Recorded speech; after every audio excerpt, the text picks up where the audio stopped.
Okay, so here we are with lesson number 3, and today we're talking about polarization. Okay, so to begin, we should recall that electromagnetic waves are transverse in nature, and they are perpendicular to each other. So the electric field and the magnetic field is always perpendicular to each other. Those two fields, however, are oriented kind of randomly with respect to the direction of propagation. So they're not always straight up and down and straight left and right. They might be oriented in kind of different ways, and that orientation is completely random. So in an ordinary beam of light, the atoms of the light source emit a large number of waves, and each atom gives off a wave having a particular orientation of its electric field. And so what the result is this kind of randomized distributed electric field, and what you get is an unpolarized beam. And so you can kind of see it here is that sometimes the electric field will be up and down. One atom might create an electric field up and down, another atom might create an electric field in this orientation, another one in this orientation, and so on and so forth. And so what you get is this kind of oscillating and random distribution of the electric field. Of course, the magnetic field is perpendicular at all times, each component of the magnetic field to each component of the electric field. And so this is basically an unpolarized beam of light. And it's possible then to remove one or more of the components of that electric field. And what you would then do is say, oh, well, let's just remove everything that's perpendicular to this component of the electric field, and that's called polarizing. Okay, so basically you've got unpolarized light where the electric field is in all distributions, completely random, and then we can remove any component of these electric fields that isn't up and down. And so then this would be like polarizing light. Okay, a very simple analogy: if you take a skipping rope, and you were to kind of to wiggle it around, up and down, back and forth, over and over, and kind of create this transverse wave, you kind of move it diagonally all over the place. Of course, basically what this does, it sends out waves that are completely random and unpolarized. But if at the end of this rope you were to place kind of a narrow slit, only one mode of vibration is allowed. And of course, this slit, which is up and down, would produce a vibration that's kind of up and down. And so anything diagonal or anything back and forth wouldn't be allowed by this slit. And so what you'd be left with is you'd only be left with the vibrations of the skipping rope that were in the up and down direction, and you'd have a polarized skipping rope. So that's a very simple analogy to kind of help you understand what happens. But basically, this whole system of this slit, we can basically create for light. And so there's a couple ways to polarize light. How do you remove components of the electric field? And there's several methods to do this. We can use a filter, we can use reflection, or we can use these things called anisotropic crystals. So what we're going to do today in class is we're going to investigate polarizing filters. Okay, so that's what we're going to investigate in class.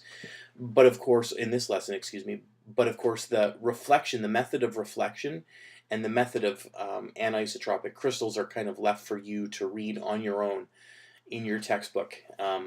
Polarizing by reflection is very, very straightforward, very easy for you to read. You should definitely open your textbook and take a look at this. And then the crystals is not quite as important for study in grade 12 physics, but might become important later on. So polarization by filters.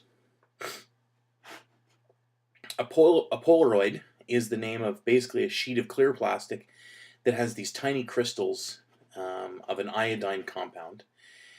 And these crystals are arranged with basically the same orientation. So every single crystal has the same orientation, and they occur in regular rows. And so as light passes through one of the filters, the crystals absorb one component of the electric field, and the other component passes through unhindered. So anything that's kind of, let's say, up and down might pass through. Anything that's horizontal or left and right would be absorbed. And so what you get is the complete polarization of light. So a little schematic here, you'd have unpolarized light that would come into this crystal, or into this filter, excuse me, this Polaroid, and then emerging from it, because the one component that's horizontal in this direction would be completely filtered out, and this would pass through uninterrupted. So in this case, the horizontal is absorbed and the vertical passes straight through. Okay, which opens up our discussion to something called Malice's law, which is a consequence of polarizing filters. Not only do they remove one component of the electric field, but they also decrease the intensity of the light, because if you're removing virtually half of that of the electric field, if you're normalizing it or polarizing it, removing one complete component, we decrease the intensity of the light in half. And that so after passing through a filter, the intensity I1 is equal to 1/2 of the original intensity I0. And we can do this again. Let's say we pass it through 2 filters. We have unpolarized light coming in, and we see this polarizing filter right here. We cut down the intensity.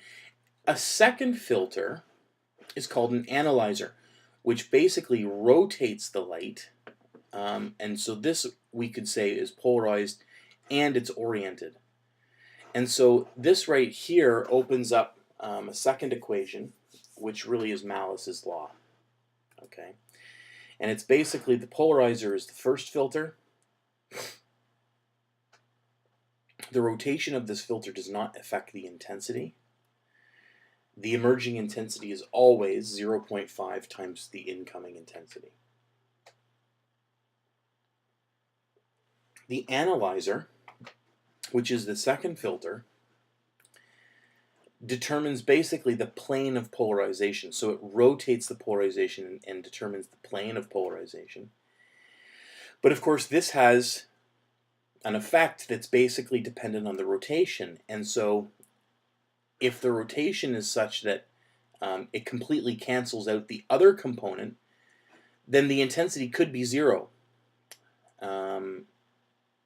But of course, if the rotation of this is in the same orientation as the polarizer, then basically the effect would go to 0. Well, Malice's law explains this in terms of an equation which says that I2, the intensity of light after passing through that second filter, is equal to I1 times cos squared theta, where theta is the angle between the 2 filters, the 2 polarizing filters. Okay, so let's see an example of how this works. 2 Polaroids are crossed with an angle of 60 degrees between their polarizing directions. What percentage of light is transferred through both Polaroids? Well, we know that theta is equal to 60 degrees. And what we're looking for is the intensity of light after the second Polaroid to the intensity of light originally. We're looking for I2 over I0. Well, we know that the amount of light after the first Polaroid is 1/2 of I0. And we know that after the second Polaroid, well, then this angle comes into play because it's going to cut away some of what's left. So if you think about that little diagram that we drew, you got unpolarized light that comes in, instantly half of its intensity is gone. And then, depending on this orientation, after that second filter, then a whole bunch of what was left over is then taken away as well. So combining these 2 equations, instead of writing I1, we can write 1/2 I0 and bring that down here. We can take the cosine of 60 and square it, and we get 0.25 times I0 times 1/2, and what we get is 0.125 I0.